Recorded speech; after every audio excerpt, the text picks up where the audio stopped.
अभी हम अंदर चल रहे हैं। यहाँ पे जैसे सारे PW स्टाफ आ चुके हैं और यहाँ पे जैसे रजिस्ट्रेशन चल रहा है स्कैन करके। और ये हमारा प्रोग्राम हॉल है। अभी हम PW के प्रोग्राम हॉल के अंदर हैं और यहाँ पे जैसे सब लोग आ चुके हैं। अब प्रोग्राम स्टार्ट होने वाला है।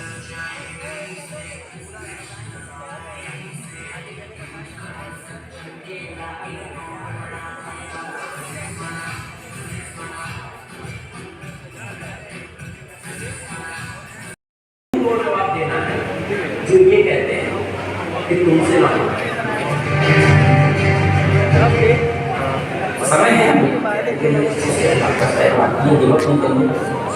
एक टाइम को पढ़ना अगले साल आपका उसके बाद आपके 4 सर्टिफिकेट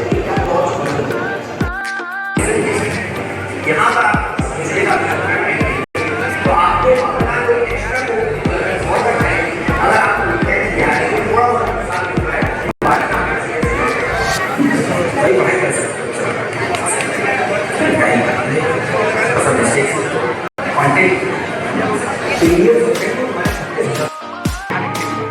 बन जाती है। मैं लूजर हूँ, मैं कुछ नहीं कर सकता। आज से 10 साल पहले मैंने ये सोचा होता था फिजिक्स वाला नहीं पढ़ा। यहाँ तुम्हारे सामने वो इंसान खड़ा है जिसने सेकेंड ईयर के बाद उसने कॉलेज का पेपर ही नहीं दिया, जिसने थर्ड ईयर में कॉलेज छोड़ दिया। मुझसे बड़ा लूजर है। गाड़ी चलाते हो ना तो 5 गियर होते हैं आगे, सिर्फ एक रियर गियर होता है, सिर्फ एक गियर पीछे का। जिंदगी को भी ज्यादा पीछे नहीं ले जाना है, बार बार पीछे का सोचना है। ये पता है सबसे गुड न्यूज क्या है? सबसे गुड न्यूज ये है कि तुम जिंदा हो। सर कैसी बात कर रहे हो? सही बात कर रहे हैं। जिंदा हो भी अपॉर्चुनिटी है मचाने की।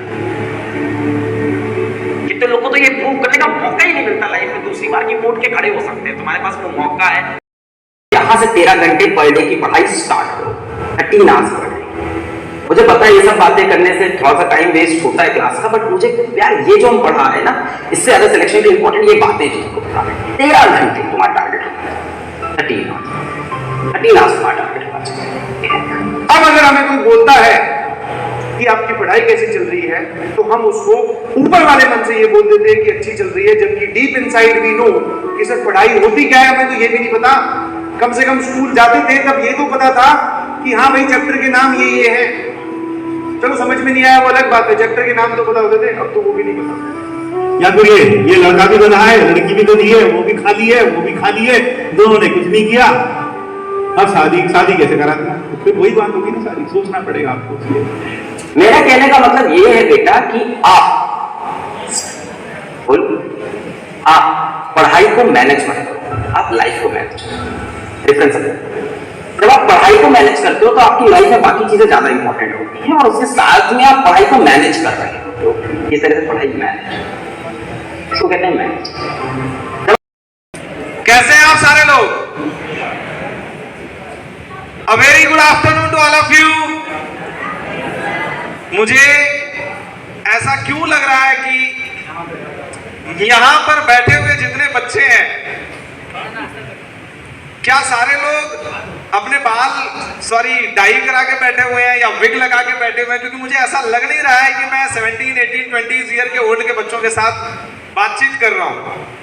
मुझे वो एनर्जी, वो एक्साइटमेंट नहीं दिखाई दे रही है। Good afternoon all of you. Hello sir. Once again a very good afternoon to all of you. अच्छा, यहाँ पर कितने सारे ऐसे बच्चे हैं जो क्लास 9th के हैं? क्या मैं उनका हाथ देख सकता हूँ? ठीक है, few of students are from class 9। कितने सारे ऐसे बच्चे हैं जो 10th के हैं? Class 8? Very good. We have one student from class 8। Class 11th? Class 12th? So इतना ज्यादा डिसिप्लिन्ड बच्चे मऊ में, मतलब ये डाइजेस्ट कर के आभार इवेंट में। सो एक जोरदार तालियां होनी चाहिए आप सारे लोगों के लिए।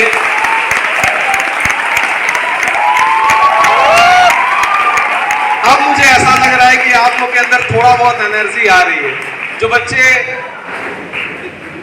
आप लोगों ने पढ़ा होगा ना कि करंट का फ्लो करता है। जब इलेक्ट्रॉन लो एनर्जी लेवल से हाई एनर्जी लेवल पे में जाता है तब जाके इलेक्ट्रिसिटी फ्लो करती है। अब आपके अंदर धीरे धीरे एनर्जी मुझे दिखाई दे रही है, राइट। सो क्या आप एक्साइटेड हैं फिजिक्स वाला के इवेंट आभार के लिए? Yes sir. क्या मैं आपकी एनर्जी चेक कर सकता हूं? सबसे पहले मैं देखना चाहूंगा कि कौन सी साइड ज्यादा एक्साइटेड है। एक मेरे सामने लेफ्ट साइड है, दूसरा राइट साइड है। ऐसे ही कर लेते हैं, राइट। मैं पहले कुछ साल पहले एक इंसान ने एक स्टेप उठाया और बच्चों को एक अपॉर्चुनिटी दी घर बैठे IIT JEE और नीट की प्रिपरेशन करने की, और एक छोटे से कमरे के साथ अपना YouTube चैनल स्टार्ट किया। उस इंसान का नाम है मिस्टर अलग पांडे सर।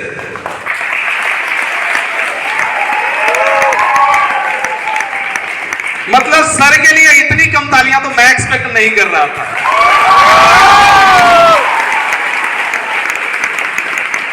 एक छोटे से कमरे के साथ अपने YouTube चैनल को स्टार्ट करना और इंडिया के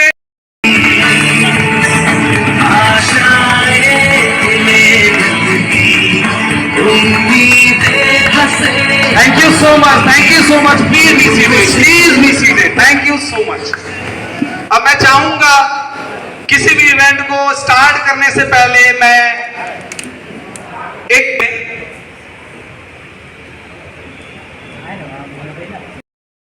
शुक्लां ब्रह्म विचार सार परमा आद्यां जगत् व्यापिनीं वीणा पुस्तक धारिणीं अभयदा जाड्यान्धकारापहा।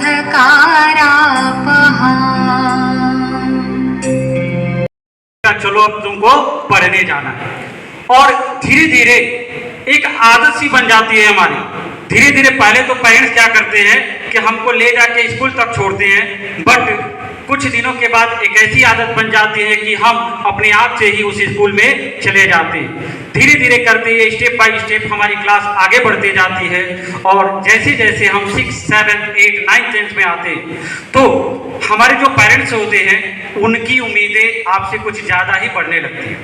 और इसके अलावा आपको बता दें, जो ही आप साइंस के स्ट्रीम को चूज करते हो ना, साइंस की स्ट्रीम जो ही चूज करते हो तो पेरेंट्स ये सोचता है कि मेरा बेटा आगे चल के या तो डॉक्टर्स बनेगा या इंजीनियर्स बनेगा या IAS PCS के एग्जाम को क्वालिफाई करके इस समाज में एक अलग ही अपनी पहचान बनाएगा और अपनी मान प्रतिष्ठा को बनाएगा। उम्मीदें हंसे दिल की अब मुश्किल नहीं कुछ भी, नहीं कुछ भी।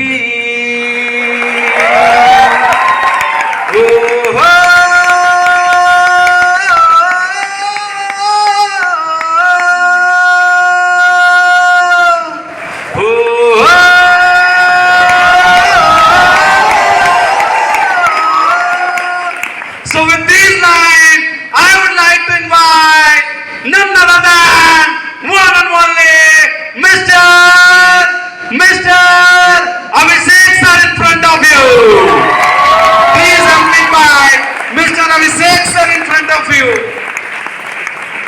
Sir, मैं चाहूंगा कि इन बच्चों को IIT JEE के बारे में आप बताएं, कुछ ऐसे ट्रिक्स बताएं, क्या क्या ऐसे सेगमेंट हैं जो ये बच्चे तैयारी करके उस सेगमेंट को चूज कर सकते हैं।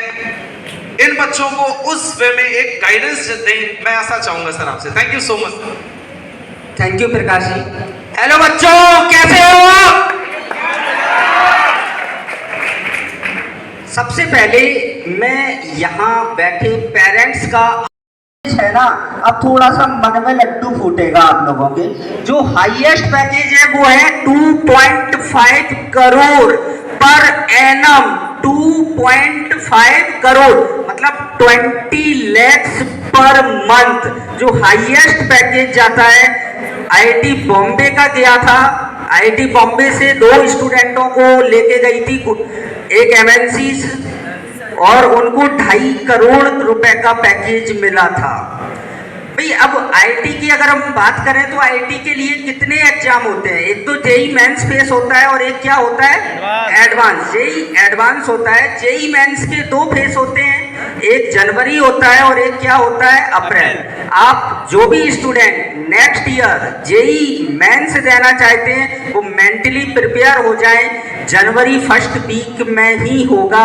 अभी जनवरी लास्ट वीक में हुआ था, लेकिन नेक्स्ट ईयर जनवरी फर्स्ट वीक में होगा, क्योंकि ड्यू टू कोविड की कंडीशन की वजह से थोड़ा बहुत लेट हो रहा था एग्जाम, बट एनटीए ने इस साल से वापस रिदम पर आ चुके हैं, ठीक है ना। और दूसरी बात, जो सबसे महत्वपूर्ण बात है जिसकी वजह से इस साल कई स्टूडेंट ऐसे ना हो, ठीक है ना, तो आपको प्रिपेयर रहना है कि ये सोच के नहीं चलना है कि भाई 10 क्वेश्चन है इंटीजर टाइप, हमें 5 करना है, तो आप ये सोच के चलें कि 5 ही हैं और 5 ही आपको अटेम्प्ट करना है, ठीक है ना। तो ये हुई जेई मेंस की बात। इसमें टोटल 31 कॉलेजेस हैं, एनआईटीज हैं, जिसमें सबसे टॉप पर आता है एनआईटी तिरुचिरापल्ली, जिसका प्लेसमेंट कई आईटी से भी ज़्यादा है, और जो इंडिया के 13 नंबर कॉलेज में 13 नंबर पर आता है। So NIT Tiruchirappalli first number ranking का है। टोटल 31 है। टोटल सीट्स 24,000 हैं, लेकिन आपको अंडर 10 के लिए प्रयास करना है, ठीक है ना। अंडर 10 में आते हैं तो आपको एक अच्छा एनआईटी मिल जाएगा, अच्छी ब्रांच मिल जाएगी, ठीक है ना।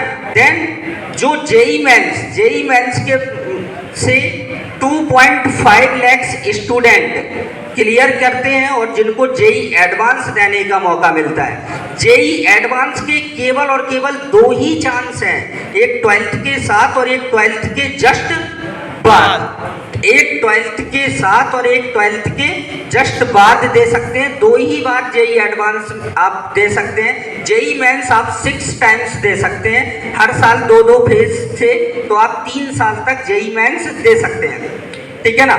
जेई एडवांस के टोटल नंबर ऑफ कॉलेजेस हैं 23। आईटी जो कॉलेजेस हैं वो 23 हैं, जिसमें जो पुराने आईटीज हैं 7 और जो नए आईटी हैं वो 2004 के बाद स्टार्ट हुए हैं, ठीक है ना। 16 जो आईटी कॉलेज हैं वो 2004 के बाद आए हैं। जो सबसे ज़्यादा जो वैल्यू है वो 7 जो कॉलेजेस हैं। हमें प्रयास ये करना है कि हमें उन्हीं 7 कॉलेजों में से कोई एक कॉलेज मिले। कोई स्टूडेंट ये मुझे बता सकता है क्या कि 22 में जेई एडवांस जेई का कौन सा कॉलेज फर्स्ट नंबर पर? चेन्नई, मद्रास, इनकी रैंकिंग अप और डाउन होती रहती है हर साल। वो होती है प्लेसमेंट के अकॉर्डिंग, कि जिसका प्लेसमेंट जितना हायर होता है उसके अकॉर्डिंग अप डाउन होती रहती है। तो आईटी चेन्नई फर्स्ट नंबर पे था, सेकंड नंबर पे दिल्ली था, फिर कानपुर, फिर बॉम्बे, फिर खड़गपुर। तो ये रैंकिंग थी आईटी की। इसमें आईटी में टोटल नंबर ऑफ सीट्स होती हैं 16,000, लेकिन आपको कोशिश करना है अंडर 5,000 आने की। अंडर 5,000 रैंक में आपको पुराना जो आईटी कॉलेज है वो मिलने की प्रोबेबिलिटी ज़्यादा हो जाती है। क्लियर सभी स्टूडेंट को?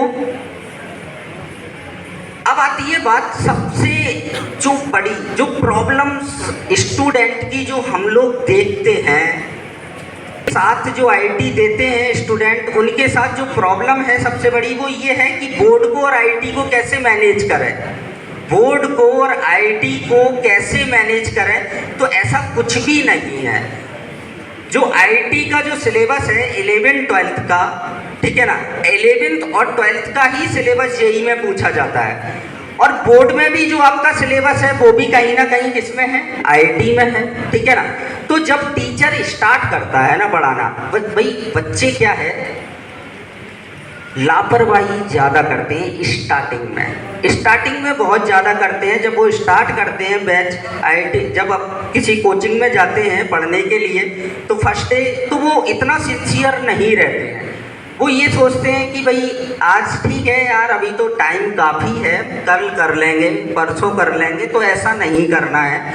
आपको करना क्या है कि जो लेक्चर आपको पहले दिन मिला है ठीक है ना, उसको सेम डे जाकर घर पे कंप्लीट करें और उसी चैप्टर के एनसीईआरटी के क्वेश्चन भी कर लें, तो उनका बोर्ड भी कंप्लीट हो गया और जेई भी कंप्लीट हो गया।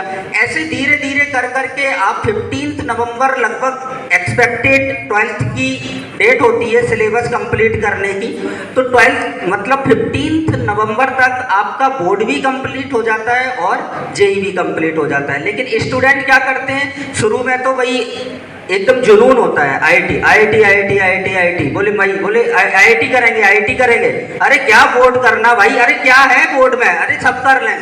बट लास्ट में जैसे ही नवंबर होता है ना, फिर करते हैं बोर्ड, ठीक है ना।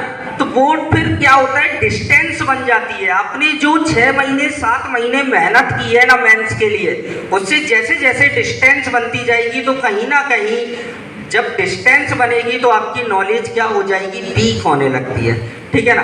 और फिर एग्जाम कब होंगे बोर्ड के, मार्च में होंगे। फर्स्ट फेज आपका जनवरी में हो चुका है, सेकंड फेज अप्रैल में होना है, तो फिर उतना टाइम नहीं बचता है। तो काफ़ी स्टूडेंट इस कारण से 12th के थोड़ा सा पीछे रह जाते हैं। समझाते तो हम सभी बच्चों को हैं, लेकिन मानता जो है वो आगे निकलता है, जो मान लेता है बातें वो आगे निकल। अगेन एक बार सर के लिए जबरदस्त ताली। लो ऑन द पब्लिक डिमांड हमारे पास बायोलॉजी टीचर भी आ गए। सर आपका नाम जान सकता हूँ प्लीज? सर आपका नाम जान सकते हैं? My name is Vishal Kumar Srivastava. Sir आपको ना इस बच्चे से एक क्लास 8 स्टैंडर्ड का बायोलॉजी का क्वेश्चन पूछना। बच्चा एक बात बताओ पहले, आप बेटा आपका नाम क्या है? सोनाक्षी, एक बार उनका माइक चेक करिए, माइक में आवाज नहीं आ रही है। सोनाक्षी सिंह। ओके सोनाक्षी, आप मुझे एक बात बताइए कि सबसे पहले तो सोनाक्षी के लिए एक राउंड ऑफ अप्लॉज होना चाहिए कि इतने सारे बच्चों ने इसको अकेले खड़ी हुई है। आपका फेवरेट टॉपिक कौन सा है बायोलॉजी में? Topic cell.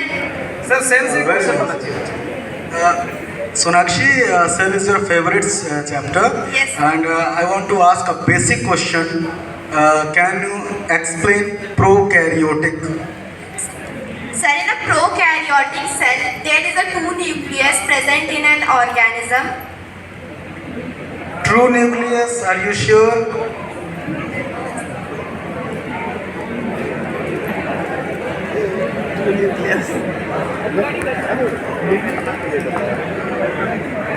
Yeah, it is true. It is talking about the nucleus only. Prokaryotic. Karyote is short for the nucleus. But pro means primitive. It means One. It means primitive means the nucleus is not well defined, right?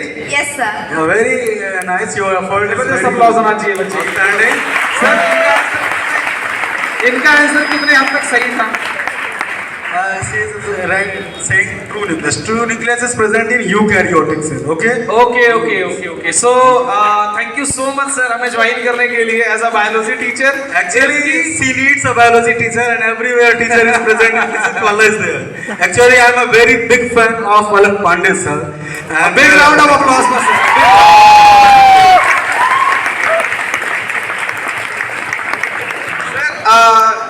अगर हमें जरूरत पड़ी definitely अभी आपकी help की जरूरत पड़ेगी। अगर कोई बायोलॉजी का क्वेश्चन अगर हमारे पास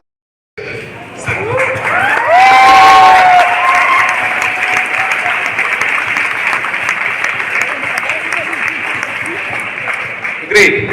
क्लास 9 से कितने बच्चे हैं यहाँ पे?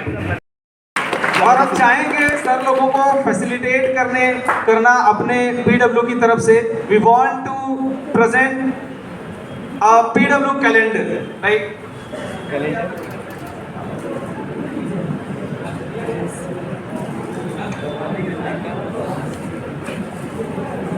Wasser da sagen Sie?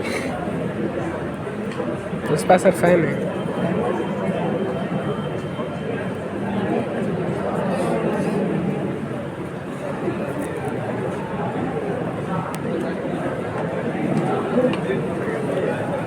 टीचरों की संख्या बढ़ती है।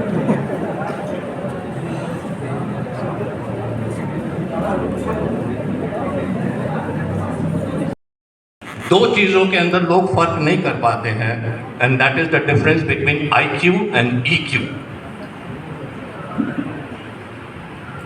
कोई बताएगा IQ का फर्क? मैं पूछूंगा नहीं, टाइम वेस्ट होगा। IQ is basic intelligence, it is known as intelligence quotient. कितने तेज है आप मैथ्स में।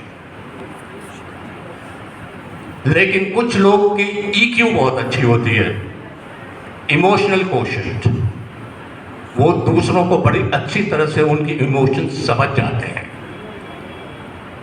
लाइफ में सक्सेस आपको IQ से नहीं मिलता है, आपको EQ से मिलता है।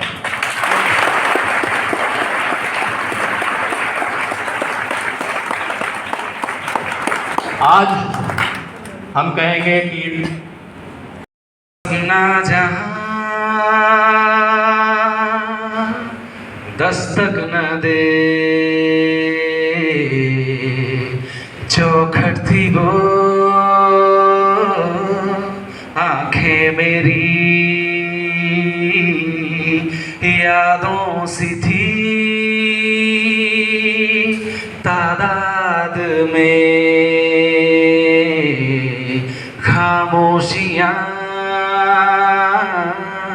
ज्यादा मेरी, जब से पड़े तेरे कदम, चलने लगी दुनिया मेरी। मेरे दिल में जगह खुदा की खाली थी, देखा वहाँ पे आज तेरा चेहरा है। मैं भटकता हुआ सा एक बादल हूँ, जो तेरे आसमां पे आके ठहरा है। So thank you all the teachers for being in our life.